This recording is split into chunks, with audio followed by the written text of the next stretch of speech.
It's the 21st show. I'm Brian Mackey. We're going to set the scene for this next part of our conversation, with all deference to producer Jose, by playing a classic quote from Han Solo. This is in the second Star Wars movie, The Empire Strikes Back. You're not actually going into an asteroid field. They'd be crazy to follow us, wouldn't they?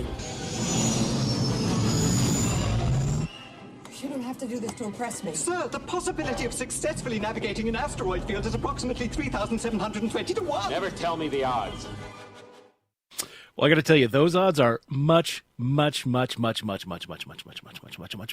better than getting a perfect March Madness tournament bracket. So, as you know, men's and women's NCAA tournament is back, with Selection Sunday happening yesterday. That means millions of people across America are trying to put together their bracket to beat the odds. But those odds are about 9 quintillion to 1. That's if you do sort of a coin flip thing. That's a 9 with 18 zeros. Think of it this way. You're 100 times more likely to win both the Powerball and Mega Millions than to get a perfect bracket. So how can you build your bracket this year? One 2026 answer to that question is, why don't we try AI?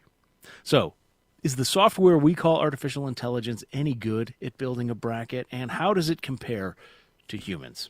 We asked our texting group about this. Janice in Palatine says she builds her bracket according to childhood loyalty and then by mascot, school colors, and other sheer randomness. And Lloyd in Danville says he builds based on willpower to win. All right, joining us now to talk more about this is Dr. Sheldon H. Jacobson, a founder, professor of computer science at the University of Illinois, Urbana-Champaign. More to the point for our conversation, he's the creator of the Bracket Odds website, which uses AI to study the analytics of the tournament. Sheldon, welcome back to the 21st show. Thank you very much. It's a pleasure to be with you today. You can join us at 800-222-9455. How do you build your brackets? What strategies do you use? I once tried a Civil War strategy where I picked the northernmost team in each matchup. That did particularly badly. But what do you do? And do you think AI has a chance at building a winning bracket, more so than HI, human intelligence? 800-222-9455. All right, let's just start with how you go about building your bracket, Sheldon Jacobson.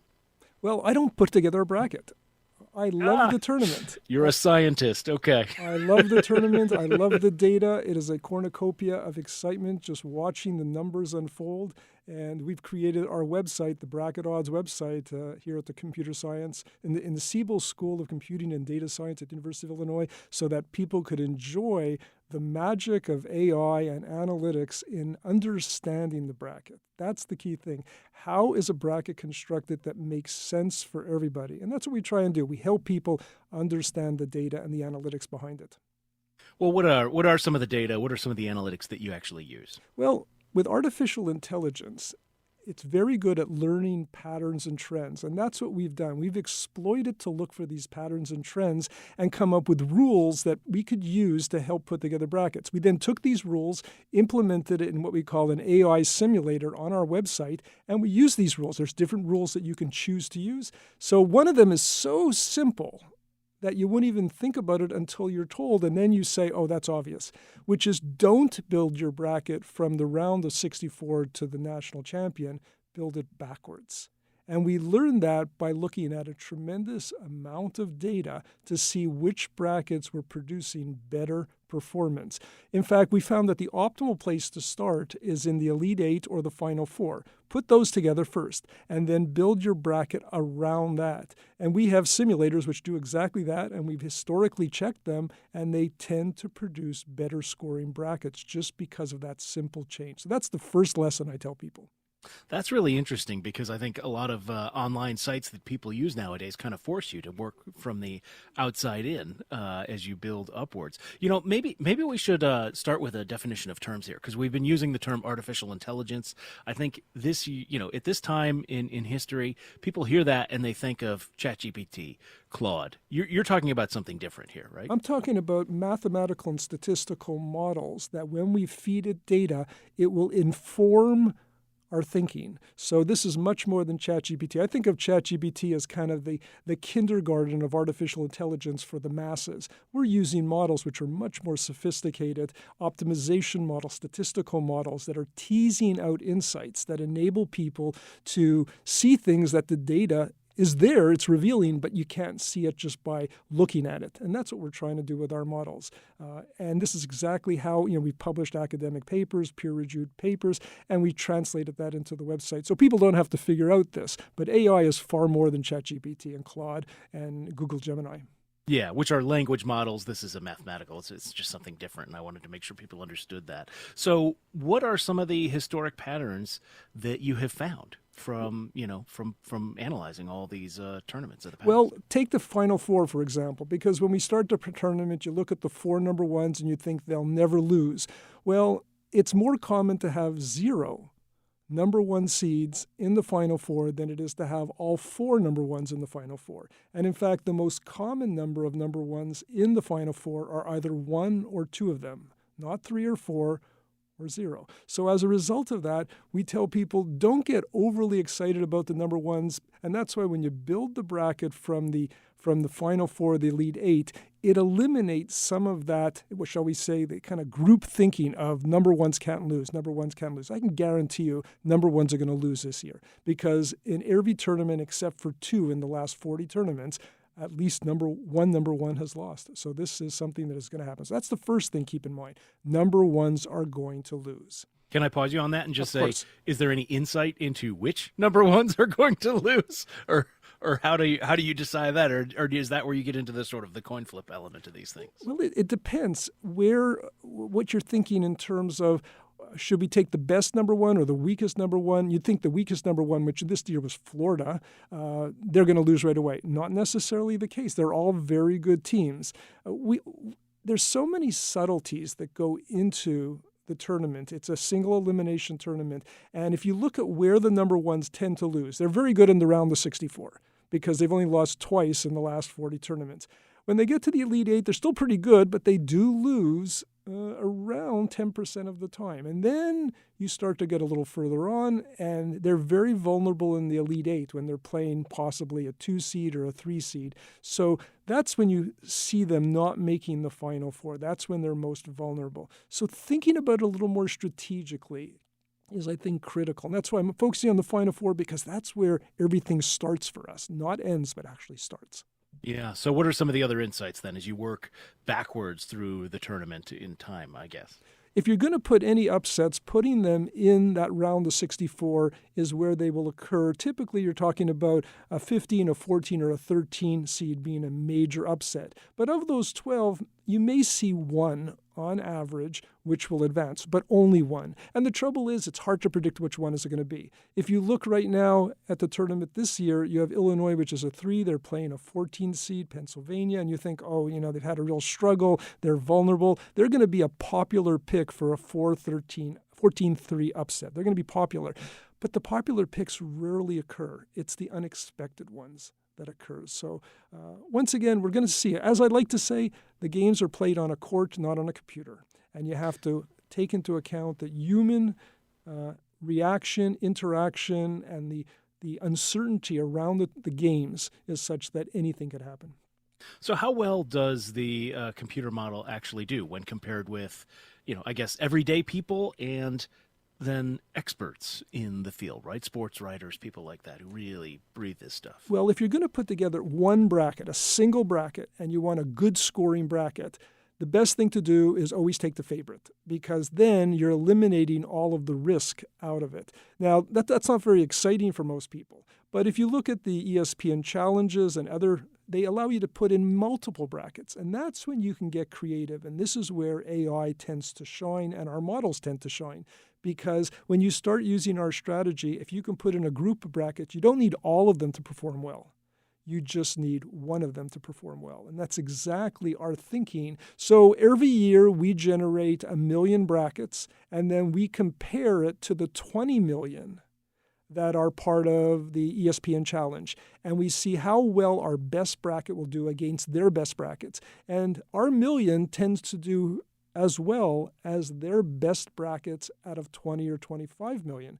So the point being is that we're biasing the odds slightly in our favor. Not so much that one bracket will be a winner, but a collective group will have a gem sitting in them. That's really interesting because I think my office pool is limiting us to 2 brackets, not a million. So my odds are going to be slightly worse at doing well. I mean, is there anything that the models have picked up that maybe people haven't appreciated? You know, sort of a Moneyball type insight that you've been able to glean from all this research? Well, every time we've seen a trend, then the following year, the trend is broken. That's the unpredictability that we're always faced with every tournament, that when we see something happening, that it will then repeat it over and over again. And the fact is, it doesn't. The key is that there's not as many upsets as people think, but the upsets get all of the media attention. So if we have a 14-3 upset this year, it's going to be all over the news, but nobody will notice that there's no 15s which won and no other 14s that won and no 13s that won. In essence, it's not quite as common as people think, even though it's blown up by the media to make it sound like it's happening all the time. It will happen, and I will likely be one of them. I just don't know which one it's going to be. But don't be surprised when it is. Yeah, plane land safely, not a newspaper headline. You see a lot, is the old saying. I'm going to share just a couple of messages, a voicemail and a text message we got from listeners. The text message is, AI to build your basketball brackets? Is your AI going to eat your food for you too? Sleep with your spouse? Look at your trees? Live your own life. Do not give it to the overhyped flip-a-coin tool. And then we got this message from Tana in Menard County. I'm curious as to why you're promoting people's bad addictions with, as I understand it, with gambling by having a show on how to choose your brackets. Isn't that a gambling issue? I think it's wrong. Okay, kind of 2 directions there, I guess, but I did want to just give voice to the people who are, sort of critical of this. Let's stick with the AI question. How have you reacted to this, these large language models becoming so hyped in the media and people spending millions of dollars to subscribe to these things? I mean, you've been working with software models for a lot longer than these things have been in public consciousness. How has that been from your perspective? I think people rely on them far more than is appropriate and sometimes healthy. So I'm in that camp. I don't have a cell phone. And when people hear that, they usually kind of look at me. I function quite well without a cell phone. And as a result, people are always able to reach me. The point being is that although I am entrenched in technology, I don't live and submerge myself so deeply that I miss the human element of life. Because I like to talk to people as opposed to just communicating by email and texting. So as a result, it's a much better and more productive interaction with people. So I'm a bit of an outlier in that way. I think it's telling that a distinguished professor of computer science doesn't use the most common pocket computer we have in our society. Last thought: what about this idea of gambling and how Tana mentioned that brackets? Sports betting has certainly taken off in this country. Is that something that has come up at all in your research in terms of sort of the ethical implications of what you're doing? Well, we're doing it purely for the understanding, not for the making money. And in fact, I don't think you could make money using what we're doing because what we're trying to do is inform people.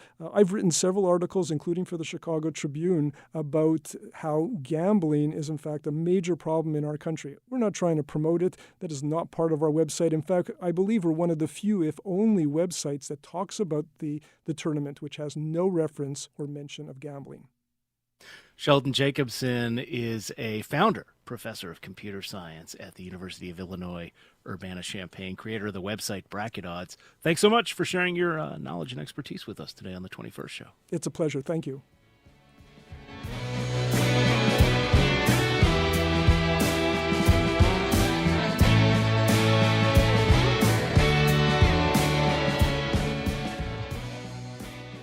All right, coming up tomorrow on the 21st Show, we're going to be talking, it's Election Day. Again, the polls are open from 6 in the morning to 7 at night. We're going to be having a political conversation, but one that's a little off the news, as they say.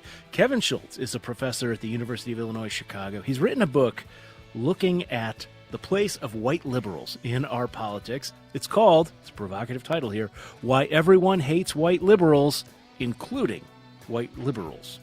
That's coming up tomorrow here on The 21st Show, which is produced by Christine Hatfield and Jose Zepeda. Our digital producer is Colson Kahn, technical direction and engineering from Jason Croft and Steve Mork. Reginald Hardwick is our news director. The 21st Show is a production of Illinois Public Media. I'm Brian Mackey. Thank you for listening. We will talk with you again tomorrow.